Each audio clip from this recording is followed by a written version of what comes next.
May God bless our hearing and our understanding of these words this morning. When you want your 19-year-old son to take a trip with you, you have to be willing to think like a 19-year-old when it comes to choosing a destination. That's how UCC minister and writer Lillian Daniels ended up spending a week with her son in a jungle treehouse in Nicaragua. In order to get from the treehouse to the dining room, you had to walk down a steep mountain path and then cross a long wooden suspension bridge. When you stepped onto the bridge, it creaked and swung with the wind, threatening to topple you into the gaping abyss below. One night after sunset, when Lillian was all alone in the treehouse, the lights abruptly went out. For a moment, she was terrified, but then she moved, and the lights came back on. The same thing happened again. They went out, and then when she moved, they came back on. Aha, she thought, the lights are on a motion sensor. It was getting close to dinner time, so Lillian decided to brave the suspension bridge and head for the dining room.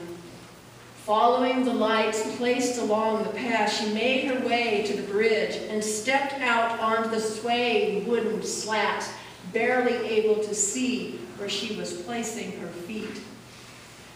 She was nearly halfway across the bridge, moving slowly and carefully as the bridge swayed, when the power went out and there was no light anywhere. Fortunately, she knew just what to do. Swinging there in the middle of the bridge, she screwed up her courage and let go of the rope railing just long enough to wave her arms over her head, thinking that she could set off those motion detectors. But nothing happened.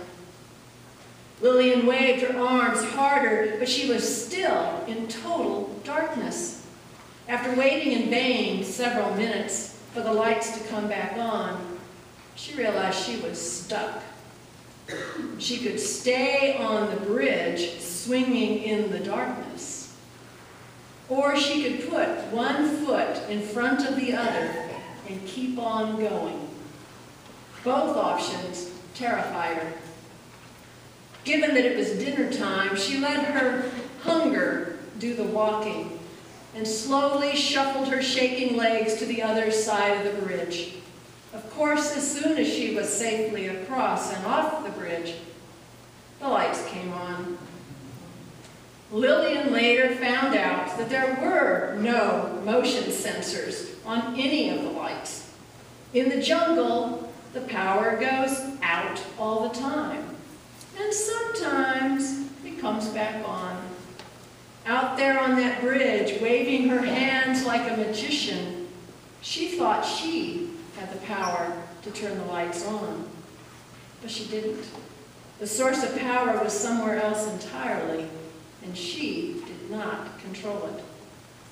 One of the hardest lessons we ever learn in this life is that we are not the source of ultimate power, and we are not in ultimate control. Lillian Daniels writes that we must look like morons to God, the real power source, whenever we get the idea that we're running the show. But she goes on to remind us that just because we are not the source of all power does not mean that we have no power at all. Looking back at that night on the bridge, she realized that she didn't have the power to magically turn those lights on, but she did have the power to keep moving her feet forward, despite the fact that she was shaking with fear.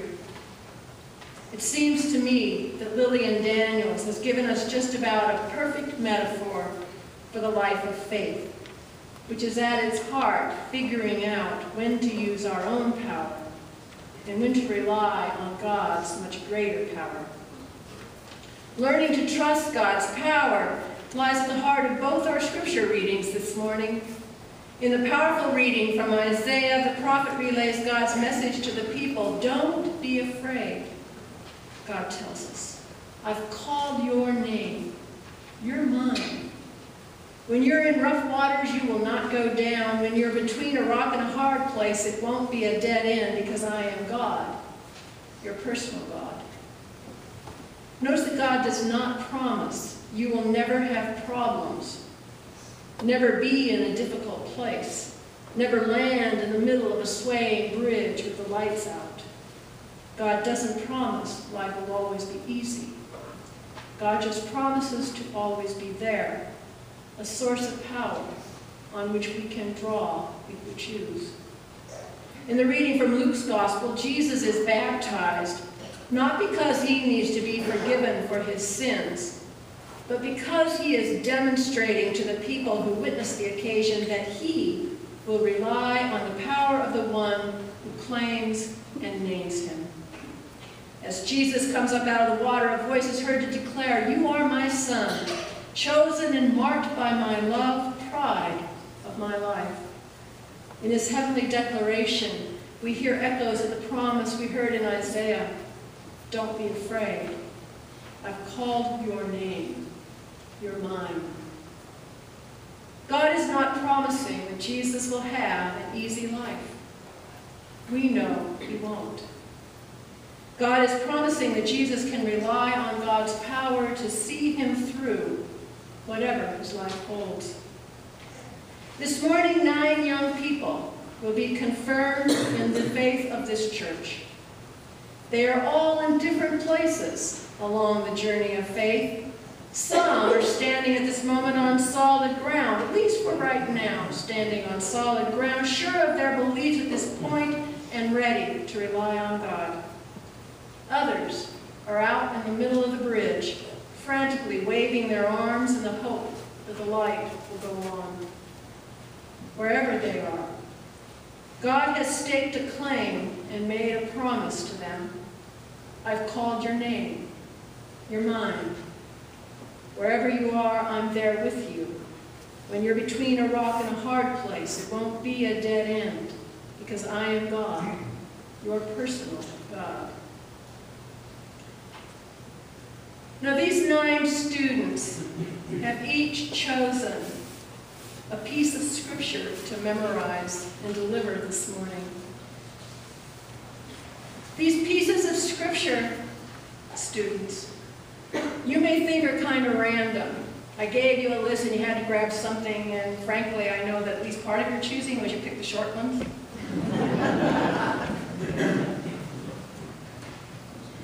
But I also believe that because God's the one in power, not you, that God directed you to a piece of scripture that can be for you the thing that you hang on to when you're out in the middle of the bridge and it's dark and the bridge is swaying and you can't make the lights come on. And each of the pieces of scripture that you have chosen reflects a different piece of what God is doing with us. You're going to stand this morning and hopefully you're going to be ready to deliver on the verse that you have chosen.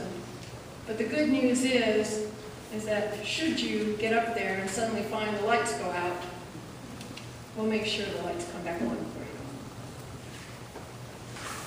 Colin McCall is going to stand and give us a piece of scripture that tells us about God's